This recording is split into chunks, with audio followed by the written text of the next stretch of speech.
Hello everyone and welcome to Rollin'-ish. I'm Matt, and in this video we're going to be going through Tasha's Cauldron of Everything.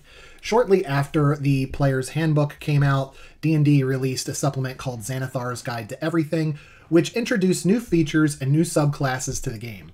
Tasha's Cauldron of Everything was a later supplement that was dropped in for 5e with even more options and features and subclasses.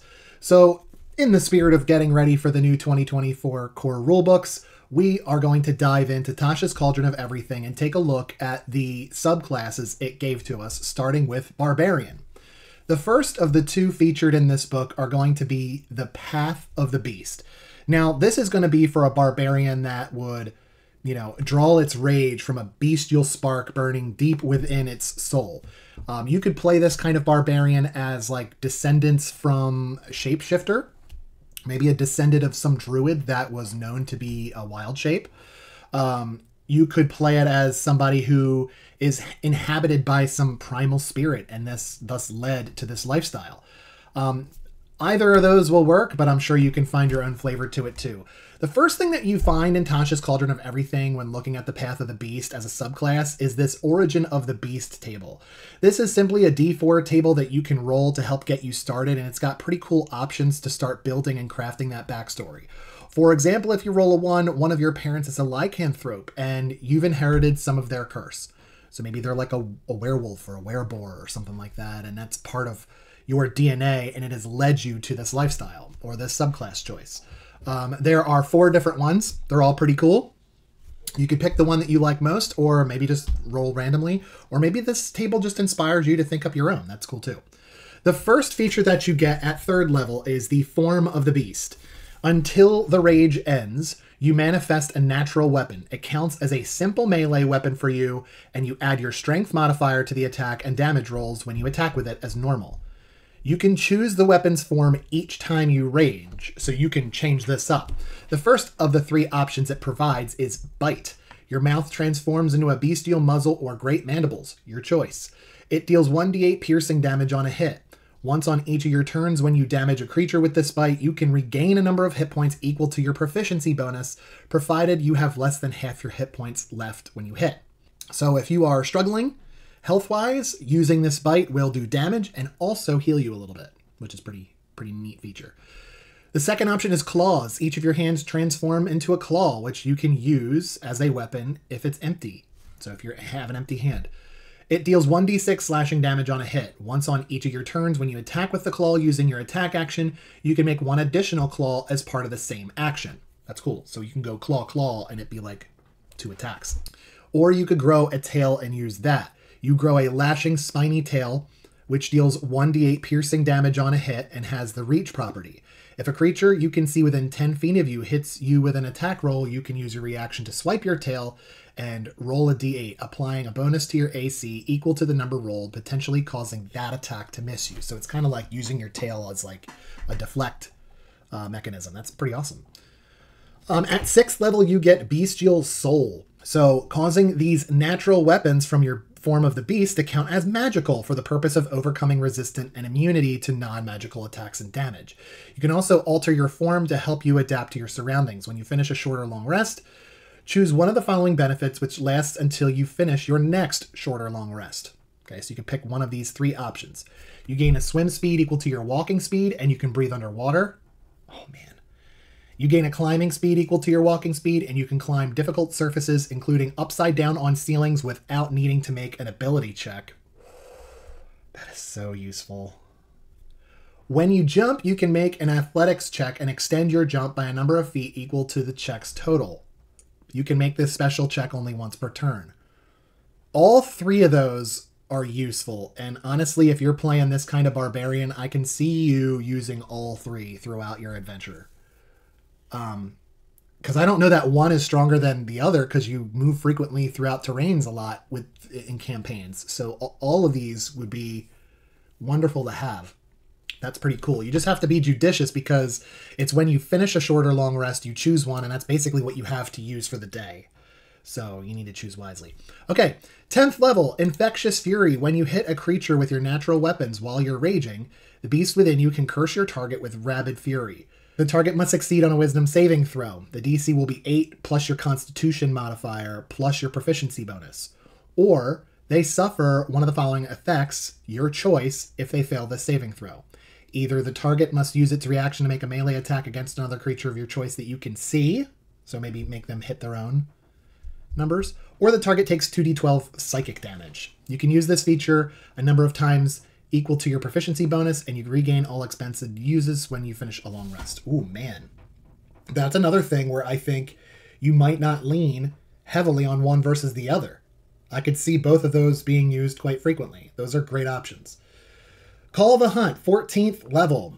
When you enter your rage, you can choose a number of other willing creatures you can see within 30 feet of you equal to your constitution modifier. You regain 5 temporary hit points for each creature that accepts this feature. Oh, nice. So if your constitution modifier is 4 and you've got 4 people that you can see within 30 feet of you, you could take 5 temporary hit points times 4, that number of creatures, and that's 20 temporary hit points. Until the rage ends, the chosen creatures can each use the following benefit once on each of their turns.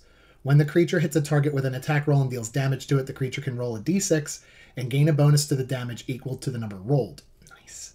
So those people that you saw and you got temporary hit points from, they get to have that benefit of the extra d6. You can use this feature a number of times equal to your proficiency bonus, and you regain all expended uses when you finish a long rest. This is a great feature. I like all of these features that you get with this subclass. I'm curious to see what the new player's handbook is going to offer you in terms of Barbarian, but for those of us still going to be playing 5e or maybe doing a mix of both, this Path of the Beast is a great Barbarian option. There are some really cool buffs to not only just yourself, but your party members benefit from some of these things that you'll be able to do. So this is a nice way to get the Barbarian buffing the party, because they typically rely on some things that just make them stronger, and then in a sense that makes the party stronger, but nothing that really buffs the party much. So that's great. Okay, the second option you have is Path of Wild Magic. Magic comes from all over the place in the multiverse. It could be, the material, the Feywild, the upper planes, other realms. Barbarians are susceptible to wild influences, with some barbarians transformed by magic. So this is going to be that magically influenced barbarian. So if you have it in your backstory that maybe you were influenced by magic from the Fae because your parents took you there as a child, or, there's a lot of ways to really craft and weave wild magic in, because that's what's built into it, is the fact that it's wild, and you could really align it to pretty much everything. This is kind of like the kitchen sink of magical backgrounds for Barbarian. You get some really cool features with this. Starting at 3rd level, when you choose this subclass, you get Magic Awareness. As an action, you open your awareness to the presence of concentrated magic. Until the end of your next turn, you know the location of any spell or magic item within 60 feet of you that isn't behind total cover. When you sense a spell, you learn what school of magic it belongs to. You can use this feature a number of times equal to your proficiency bonus, and you regain all expended uses when you finish a long rest. That's fantastic. Because you're not relying on investigation checks or perception checks to find the things in the dungeon or the room, or on someone's person. You're just aware of it as the Barbarian. I think that's really, really cool. Equal to your proficiency bonus. So that's good. As you level up, the amount of times that you can use this will also increase. This is a feature I feel like I would be using quite often. Especially post-combat in a room somewhere. I'm going to want to know what's around, so I could see that being used quite often. You also get Wild Surge. This means that the magical energy rolling inside you sometimes erupts from you. When you enter your rage, roll on the Wild Magic table to determine the magical effect produced. If the effect requires a saving throw, the DC equals 8 plus your proficiency bonus plus your constitution modifier. So I'm not going to read all 8, but you know what we will do? We're going to roll twice, and let's see what we land with. 1. Shadowy tendrils lash around you. Each creature of your choice that you can see within 30 feet of you must succeed on a constitution saving throw or take 1d12 necrotic damage.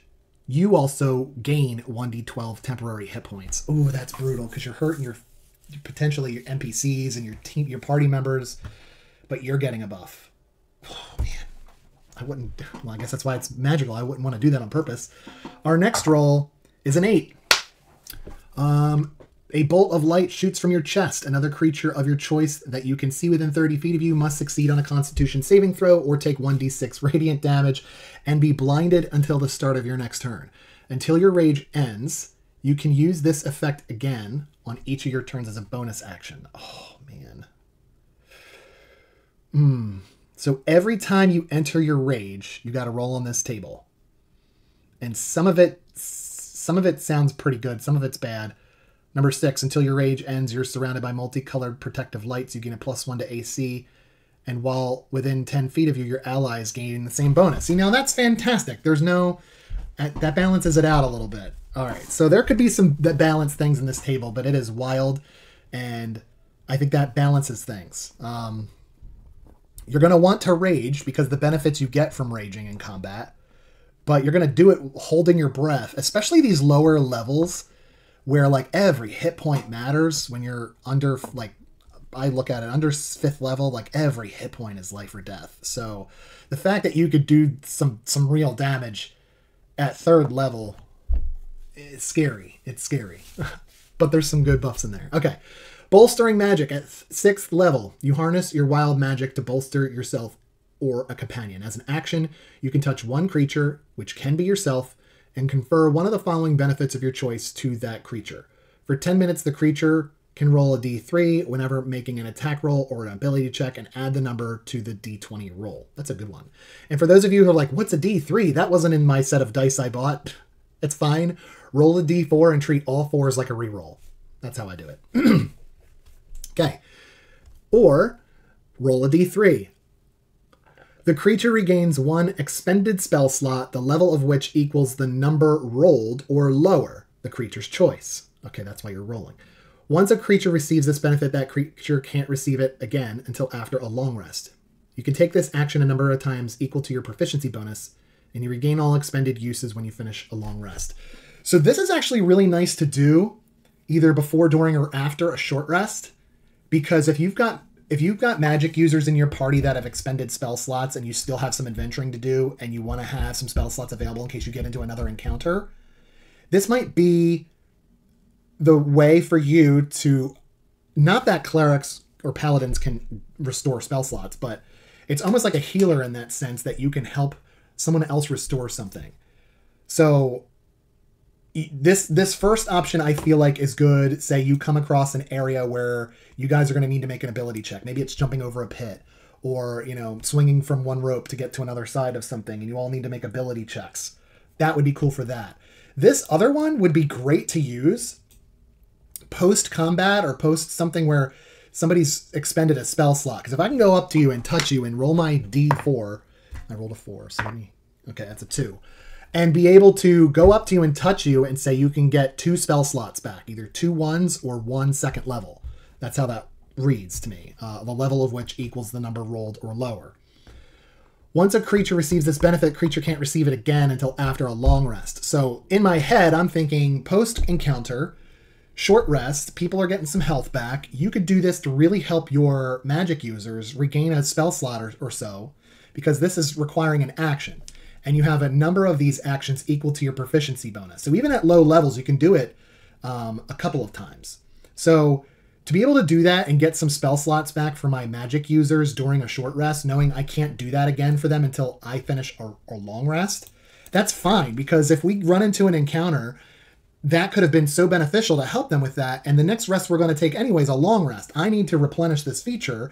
And my teammates that I've bolstered, they can't benefit from this feature from me again until we long rest anyway. So I kind of feel like that is 2 great options for this feature that are not overpowered at all, in my opinion.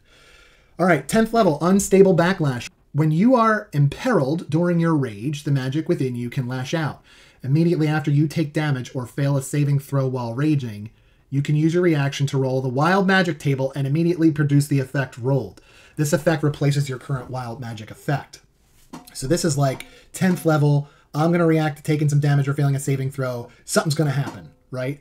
So maybe that is a way to benefit to just reacting to what's going on. That could be pretty cool. That could be good or bad, though. There's some things on there that hurt people in range. All right, Controlled Surge, 14th level. Whenever you roll on the Wild Magic table, you can roll the die twice and choose which of the two effects to unleash. If you roll the same number on both die, you can ignore the number and choose any effect on the table. So doubles, I get to choose. I love that. Controlled Surge, that's at 14th level. That's great. That's like advantage on that table, so I could take the thing that is most beneficial. Oh, that's a great... that's another one that I think is really, really strong. I think coming out of the gate, Tasha's Cauldron of Everything has some pretty strong subclasses here for Barbarian. Listen, we know this book is old, but this is our first chance at giving an opinion on it. We hope you like it. Our next video, we're going to touch on what bards get from Tasha's Cauldron of Everything. Take a look at our class playlist. Make sure you check out the intro to all the classes as we break down what you get levels 1 through 20 for all of them. And also each class's breakdowns of all the subclasses you get from your 2014 Player's Handbook and the subclasses offered by Xanathar's Guide to Everything. This has been a quick look at Barbarian for Tasha's Cauldron of Everything. We've got Bard next. Until next time, though, keep rolling those dice, and we'll see you at the table.